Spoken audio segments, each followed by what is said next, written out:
Hey everyone, so I'm back with another video. Sorry I took a little hiatus, between July 4th and then I had a vacation. I have another one coming up this weekend, so I was like, I have to get a video out because I want to keep the information coming. So today, I got a question about student loans, so I thought that that would be a good topic to do today. First of all, student loans. Like they are the bane of my existence. I, like many Americans, have student loans. And unfortunately, they don't go away. Like usually with debt, you can negotiate, you can wait 7 years, let it fall off your credit report. Student loans, they don't go anywhere. They stick around. So it's important to know, what kind of student loans there are.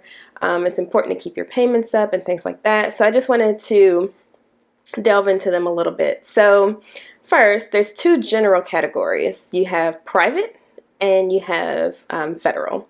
So private student loans, they're typically more have higher interest rates, actually the highest interest rate out of all of them. So if you are looking to go to school, or you're in school, or you have a child that's going to school, or you have a child that's 9 and you're thinking about, college savings, definitely stay away from private loans. I mean, if you have to, generally, if you're going for like your law degree or you're going for your doctorate or something like that, then you generally need private loans. But in most cases, you can probably qualify for a subsidized or unsubsidized federal loan, and that will be your best bet. So let me get into the federal loans. So there's the Parent Plus loan. So that's for college students' parents who are footing the bill for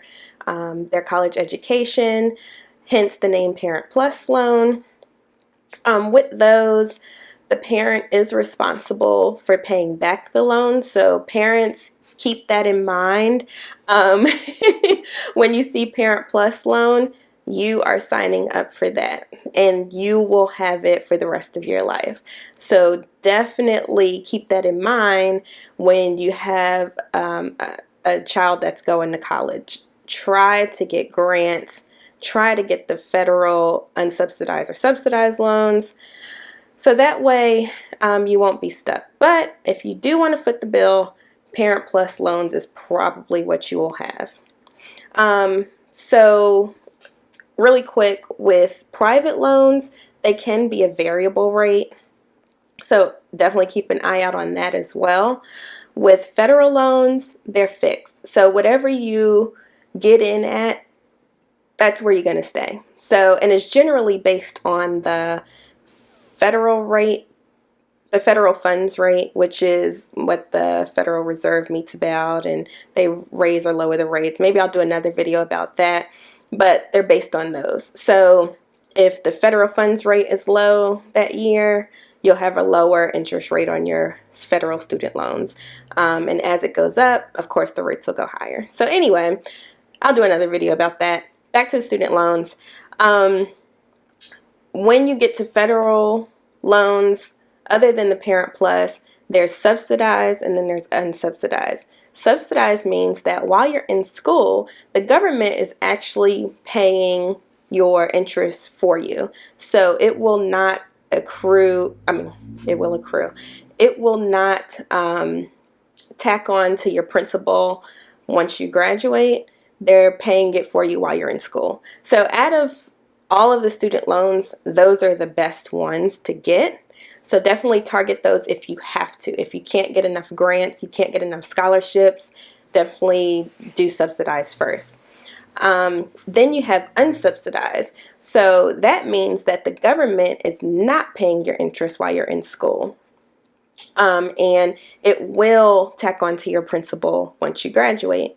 So I know this because I have a combination of the two. I have subsidized and I have unsubsidized.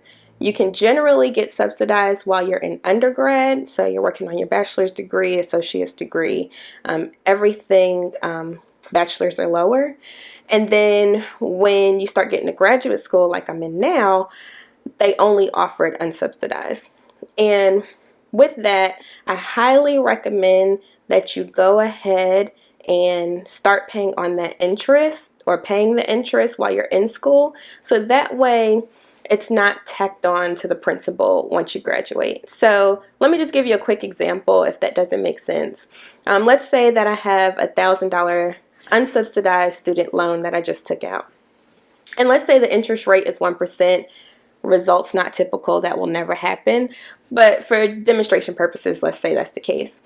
After a year, I have $10 in interest. So if I don't pay that $10, when I graduate and it comes time for me to start paying it back, that will be $1,010 that I'm paying my 1% on, instead of just 1% at $1,000. So I hope that makes sense. I'll put I'll expand on that example in the notes below, so check that out if it didn't make sense to you. But the whole point of this is to go ahead and pay that interest while you're in school.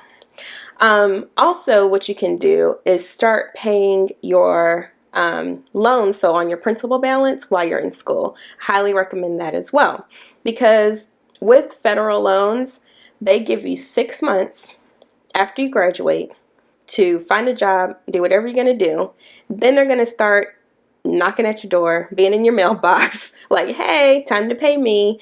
And then you have to start paying. So highly recommend you knock out as much as you can while you're in school. So that way, once you graduate, you're not under an immense amount of stress, because you have thousands and thousands of student loans that you have to then get desperate and find a job. Maybe it's a job you don't really want, all because you know that these payments are coming up. Another thing I got a question about was, what happens if I don't pay them? Well, they end up on your credit report. So I know people that have, maybe missed a payment here or there, or missed several payments. That all shows on your credit report, and it will hit it hard. Whenever you miss a payment on anything that you have a loan for, it hits your credit hard. So please stay up to date with all your payments. If you get to the point where you can't afford your payment, your student loan payment, just give them a call. They have different payment plans, and they generally work with you. So they have one that's pay as you earn. So if you aren't making that much money now, you can, they won't ask for much. Some people have payments as low as $0. And then as you make more and more and more, then your payment will start going up. Now keep in mind that that does make it so that you have more interest, because remember, the faster you can get it paid off, the less interest that you'll pay. So the regular payment plan gives you a monthly payment that will let you pay the balance off in 10 years. Now, once you start getting away from that, then you have to start thinking, even though the payment's cheaper now, I'm tacking on more interest, so I'm really paying more in the long run. So only use those options if you really have to. Otherwise, stick with the 10-year plan and pay it off even sooner than that. That'll be your best bet. I've also had people where they stop paying payments altogether for years. At that point, it goes into default. And that, my friend, you do not want on your credit report. Not only that, this is the federal government, so they will take your tax return. I had one client where they took their entire tax refund and went towards their student loan. I've had people where they started garnishing their pay. So definitely, if you can't make a payment, call them. They will work with you. Don't just sit there and miss payment after payment after payment, because it will bite you later. There's also a couple other things. You can do a deferment, or you can do a forbearance. Maybe I'll do a separate video about that, because it's a little more in depth, but the gist of it is you have to qualify. So you have to give them documentation. You know, you can do a hardship deferment or hardship forbearance, whatever the case, but you have to provide documentation and things like that. Keep in mind that interest is still there. So keep in mind when you're doing that option as well. So I'll keep the video short. I just wanted to give you a brief overview of student loans. We all have them, unfortunately, and they don't go away. So just educate yourself on them, and I wish you the best.